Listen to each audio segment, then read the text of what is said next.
Assalamualaikum warahmatullahi wabarakatuh. Perkenalkan, nama saya Rian Cahyo dari kelas 12 Bisnis Daring dan Pemasaran. Di sini saya akan mempresentasikan tentang laporan pemasaran online dari kelompok kami. Latar belakang. Era globalisasi memberikan pengaruh cukup besar bagi pemasaran dan menumbuhkan tantangan-tantangan baru di dalam profesi pemasaran masa kini. Pemasar dituntut untuk dapat memahami bagaimana kejadian-kejadian yang ada di berbagai penjuru dunia mempengaruhi pasar domestik dan peluang pencarian terobosan baru, dan tentu saja bagaimana perkembangan tersebut akan mempengaruhi pola pemasaran perusahaan. Pemasaran yang banyak berhubung dengan konsumen akan dipengaruhi juga oleh informasi. Bahkan dunia pemasaran tidak akan dapat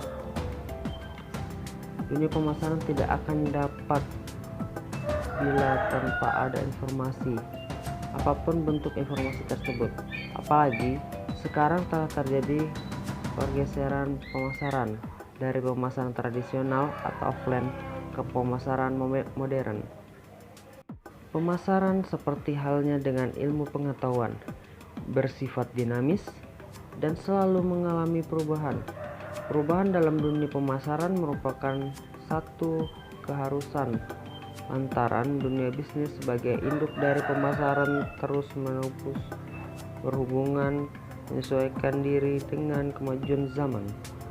Walaupun mengalami perubahan, pemasaran tidak bisa melepaskan diri dari tiga komponen yang selalu menyertai: konsumen, kompetitor, dan perusahaan. Ketiga komponen yang selalu ada dalam setiap pembahasan tentang pemasaran. Tujuan laporan merupakan bahan untuk pendokumentasian dan juga sumber informasi, sekaligus melakukan tanggung jawab terhadap tugas pelajaran PKWU. Waktu penjualan tanggal 16 September 2020 pada hari Rabu, dan kedua tanggal 30 September 2020 di hari Rabu. Proses produksi. Bahan-bahan yang diperlukan adalah: yang pertama, bahan pembuatan nasi goreng. Yang kita perlukan ada nasi putih 1 piring, bawang putih 2 siung yang dicincang halus tentunya. Kemudian ada kecap manis atau kecap asin sesuai dengan selera. Yang selanjutnya ada saus sambal, kemudian ada saus tiram, garam, kaldu bubuk, daun bawang, telur ayam 1 butir, sosis ayam 1 iris, dan margarin atau minyak goreng 3 sendok makan. Yang selanjutnya, bahan pembuatan pentol mercon. Bahan-bahannya adalah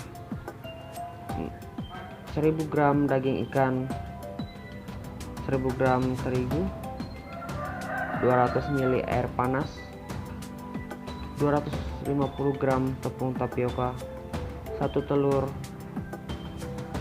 daun seledri, bumbu kaldu, bawang goreng, garam, dan gula pasir. Kemudian bahan-bahan membuat bumbu mercon: 35 buah cabai rawit merah, 20 buah cabai merah keriting, 8 siung bawang merah, 2 siung bawang putih, dan 3 butir kemiri. Untuk bahan membuat es mangga kelapa muda, yang satu adalah mangga manis, nata de coco, kelapa muda yang dikerok, 2 sendok makan biji selasih, air kelapa, susu kental manis, nutrisari, cup, dan es batu secukupnya. Proses pembuatan. Yang pertama, pembuatan nasi goreng. Langkah pertamanya adalah siapkan penggorengan dengan api sedang. Tuang margarin atau minyak goreng, kemudian masukkan bawang putih dan daun bawang yang sudah dicincang halus. Kemudian tumis hingga berbau harum atau hingga warnanya keemasan. Selanjutnya, masukkan sosis dan 1 butir telur ayam. Tumis sebentar. Selanjutnya, masukkan bumbu halus dan nasi. Aduk hingga tercampur rata. Selanjutnya, tuang kecap manis, saus sambal, saus tiram, garam, dan kaldu bubuk. Aduk hingga warna nasi berubah dan merata secara sempurna. Selanjutnya, nasi goreng biasa yang sederhana dan enak siap disajikan. Selanjutnya, pembuatan pentol mercon. Yang pertama, pentol. Masukkan daging dan es batu ke dalam blender atau food processor hingga halus. Kemudian masukkan sisa bahan lainnya. Blender lagi sampai halus. Yang kedua, genggam adonan dengan tangan kiri. Sendok satu persatu ke dalam air panas. Indikasi matang adalah apabila pentol sudah mengapung, berarti tandanya sudah matang, dan angkat pentol lalu tiriskan. Kemudian pembuatan mercon. Masukkan semua bahan sambal yang sudah direbus terlebih dahulu ke dalam blender, kemudian blender sebentar saja. Selanjutnya, tumis sambalnya dengan daun jeruk dan lengkuas hingga harum. Kemudian masukkan gula merah dan garam. Aduk hingga rata. Tambahkan air secukupnya dan masukkan pentol. Masak hingga air menyusut dan kental, lalu bisa diangkat. Selanjutnya ke proses pembuatan es mangga kelapa muda. Yang pertama, kupas mangga dan potong buah mangga berbentuk dadu. Kedua, letakkan mangga, kelapa muda, dan es batu ke dalam gelas. Ketiga, beri krimer kental manis, lalu tuang air kelapa. Selanjutnya, aduk air kelapa agar krimer larut. Es mangga siap dihidangkan. Pemasaran. Kami menggunakan promosi online melalui WhatsApp dan Instagram agar dapat menjangkau lebih banyak konsumen. Untuk penjualannya, kami menerima pesanan dari WhatsApp sebanyak 35 pesanan dan dari Instagram adalah 15 pesanan. Analisis SWOT. Kekurangan dari pemasaran online kami adalah karena jarak dari setiap anggota kelompok yang sangat berjauhan, bahkan berbeda kecamatan. Itu yang membuat kelompok kami sedikit kesulitan untuk melakukan proses promosi, proses pemasaran, proses pembuatan, yang membuat kelompok kami sangat kesulitan.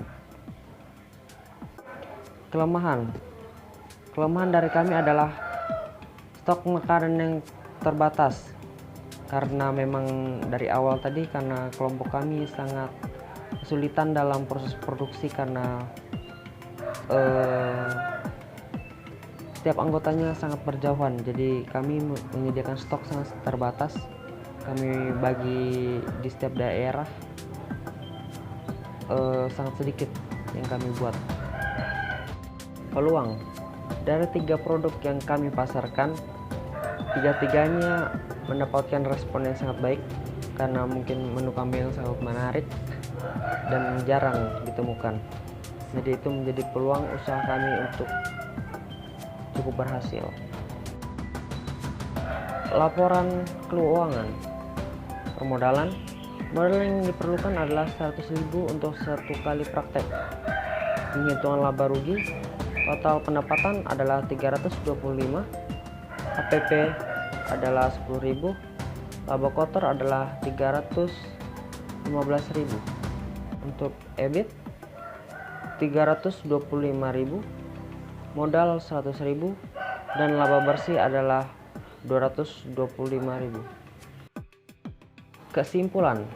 Jadi untuk saran adalah pemasaran online untuk di situasi sekarang banyak yang menggunakan media sosial, perubahan zaman yang semakin modern, itu membuat pemasaran online menjadi lebih inovatif dan lebih maju dibandingkan pemasaran offline. Untuk itu kita harus mendalami terlebih dari pemasaran online tersebut, bagaimana cara mempromosikan dengan baik, dan tentunya membuat desain promosi yang semenarik mungkin.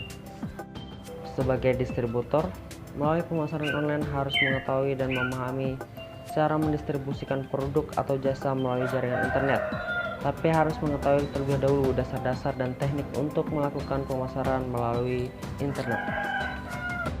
Berikut adalah foto-foto produk kami, dan kemudian ada testimoni dari pembeli terhadap kami serta proses pengiriman yang dilakukan oleh Alicia dari kelompok kami.